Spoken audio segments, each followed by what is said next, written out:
Welcome to the channel and welcome to today's run through of all the latest Manchester United news and transfer updates, keeping you right up to date with everything. What a day it's been. We've had Matheus Cunha officially announced, comments from him. We're going to run through all of that. And then there's been an explosion of striker talk with Gyokeres, talks of Arsenal making a bid, Ekitike, United are now in the race for him. What on earth is going on? We're going to run through everything.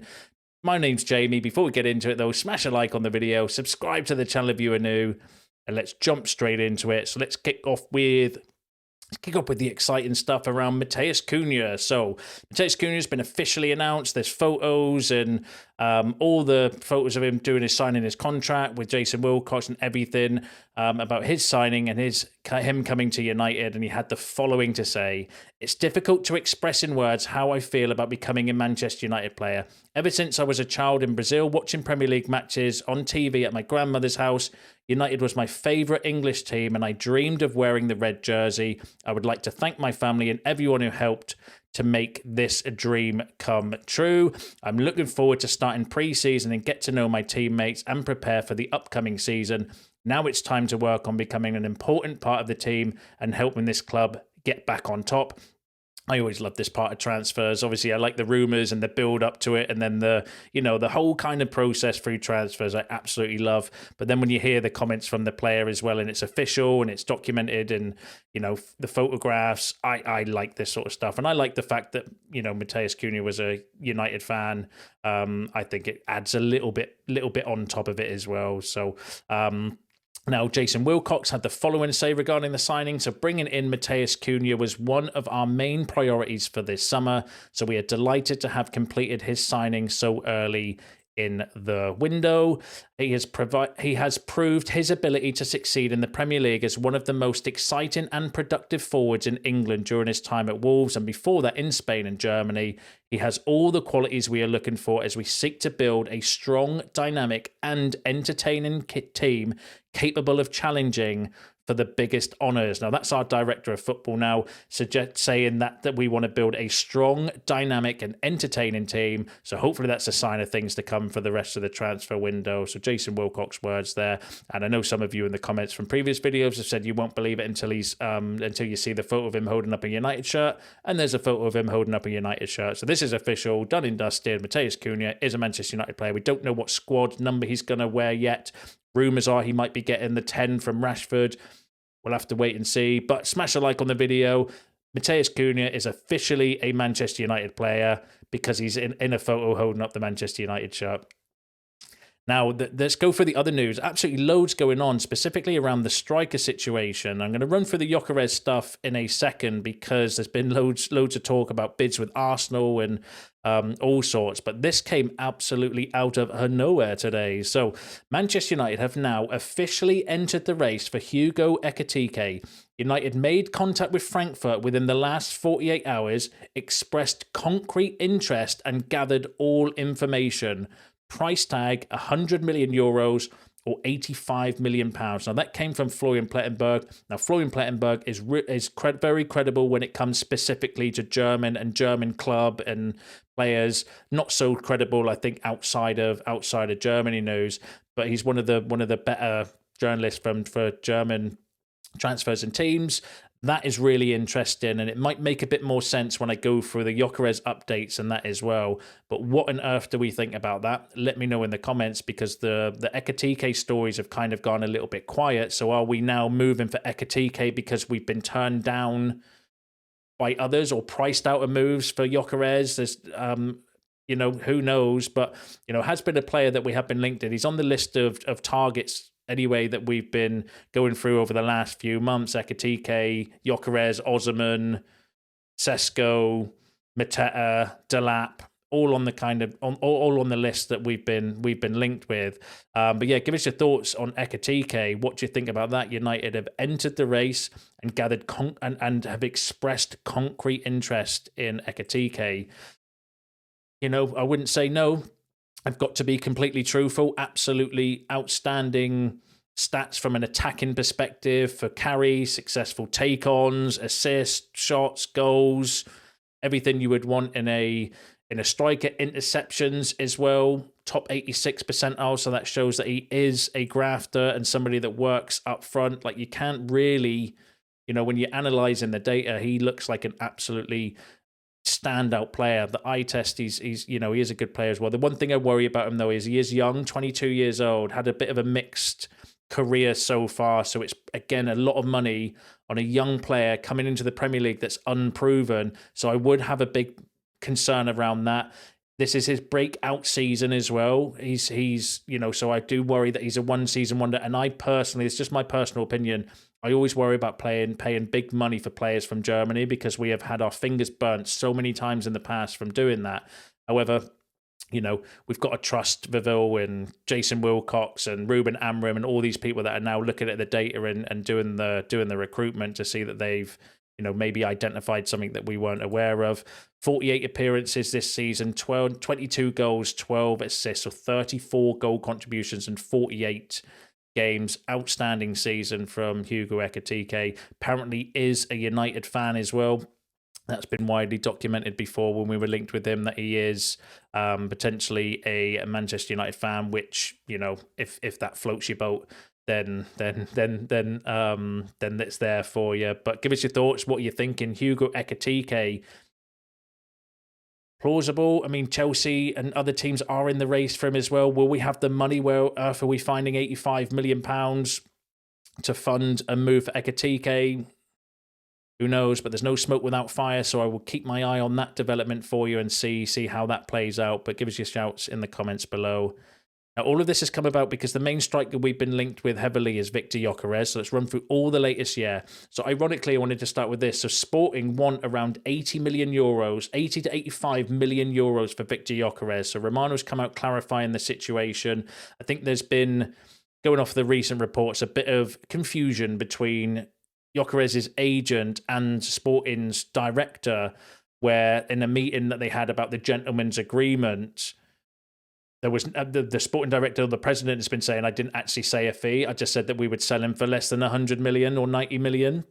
And then the agent has maybe gone round, or the rumours have come out that it's 65 plus 10 million in add-ons or 70 million euros. But actually, Fabrizio Romano is saying, no, Sporting want 80 to 85 million euros, which is exactly the same fee as Ekitike. And 85 million euros for a 27-year-old is something that Ineos want to avoid. Whether they would do it for a 22-year-old, though, I do not know. So one of the reasons why there might have been a shift in transfer targets could be because of the price tag. Because if you could get a 22-year-old in Ekitike for 85 million euros, other than a 27-year-old for the same price, what's the better value for money? Because Gyokeres will have no sell-on value. The older he gets, he's going to have hardly any sell-on value, as Ekitike might. Not that we're going to hopefully looking to sell any of these players, but from a business perspective, that would make sense to kind of do. But then also there could be another reason why we've pivoted. So CNN Portugal last night said that Manchester United linked Victor Gyokeres' agent is currently in a meeting with Arsenal. And we had Alfredo Padula saying that Arsenal are working to leapfrog Manchester United for Victor Gyokeres. Record Portugal last night said that Victor Gyokeres' agent is currently meeting with Arsenal officials. Arsenal is the club closest to submitting an official offer. The player believes that the Arsenal project matches his ambitions.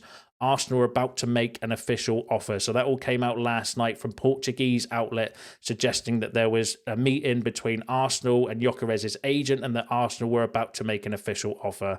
Record this morning, though, said that Victor Gyokeres' agent met with Manchester United and Arsenal officials yesterday. Both clubs are preparing to present an official proposal to Sporting in the next few hours. Then we've had another Portuguese outlet saying that Arsenal have submitted a formal bid for Victor Gyokeres, a striker also linked with Manchester United. However, the offer falls short of Sporting's valuation. Sporting are demanding around 80 million euros for the Swedish forward, while Arsenal's proposal is reportedly below 60 million euros in fixed fees. So that means maybe 55 million with some add-ons is potentially what Arsenal have submitted, according to this report for Victor Gyokeres. The same outlet, though, said that Manchester United are keeping Gyokeres on the radar and are even ready to make an official offer of 60 million euros fixed plus 10 million in add-ons, which is also outside of what Federico Verandas wants, to make matters worse, United have encountered obstacles in negotiating with the Swedish international himself or with his agent. So could that be another reason why potentially we're pivoting towards Ekitike? Obviously, this is all hearsay and gossips. These are just players that we're linked with. But, could that be one of the reasons that we're actually now maybe being rejected by Gyokeres, or he's not necessarily interested in coming to us now that Arsenal are in the mix for him? That couldn't be ruled out. And then Ebola, also another Portuguese outlet, saying that Victor Gyokeres' agent has held talks with Arsenal to understand the conditions and requirements of a potential bid to Sporting. Arsenal have taken a step forward in the race, but Manchester United and Juventus remain in contention. Ben Jacobs, though, just to kind of throw a spanner in the works, said that Victor Gyokeres has told suitors that he wanted to wait and everyone was to inquire, and then he would decide who to engage with after his holidays. So he is on his holidays. So just to kind of, put a little bit of sensibility in the situation, Gyokeres on his holiday, and apparently, according to Ben Jacobs, he was saying that he's not going to decide anything till after his holidays. But since then, Record have come out saying that Arsenal have submitted their first concrete offer for Gyokeres to Sporting. The offer was presented yesterday at a meeting that took place in Menorca, Spain. The bid is expected to be rejected as it does not meet Sporting's demand. So Record is saying that Arsenal actually have presented an official bid to Sporting for Victor Gyokeres. This bid has since been rejected, however, can be raised. The figures presented by Arsenal were below the 60 plus 10 million euros. Sporting received this offer and were rejected it. Arsenal are preparing to raise the bid in the coming days. So all talk coming out of Portugal at the moment is that Arsenal are pushing ahead with a move for Victor Gyokeres and are making official bids. There are reports confirming that United are still in the race, though, or still in the conversation, but some of the reports are saying that we are meeting a barrier when speaking to Gyokeres or his agent. So is that one of the reasons why we've now had a pivot and we've now started to make inquiries about Ekitike?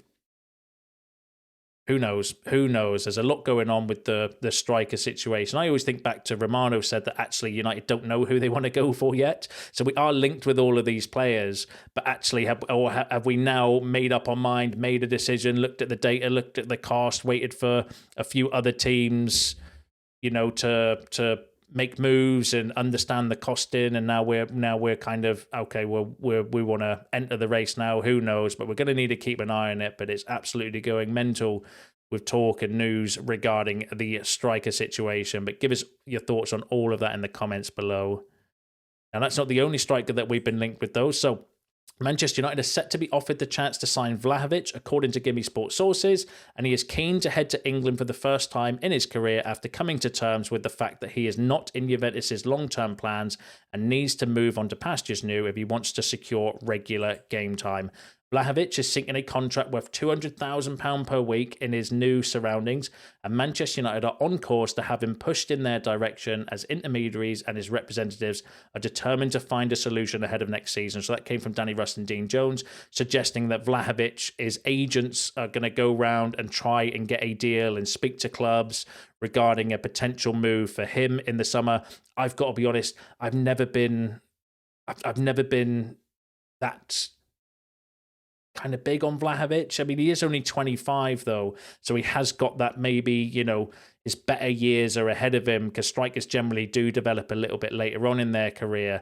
I just don't, not for me personally, but give us your thoughts. Vlahovic as an alternative if we don't get Gyokeres and we get priced out of a move for Ekitike, or if Chelsea beat us to Ekitike like they normally do with transfers, would Vlahovic be, one of the options that you would like? Give us your thoughts on it in the comments, and I will listen to what you've got to say regarding that. Convince me either way. Convince me if you think he's good. Convince me if not, and I'll look forward to reading those later.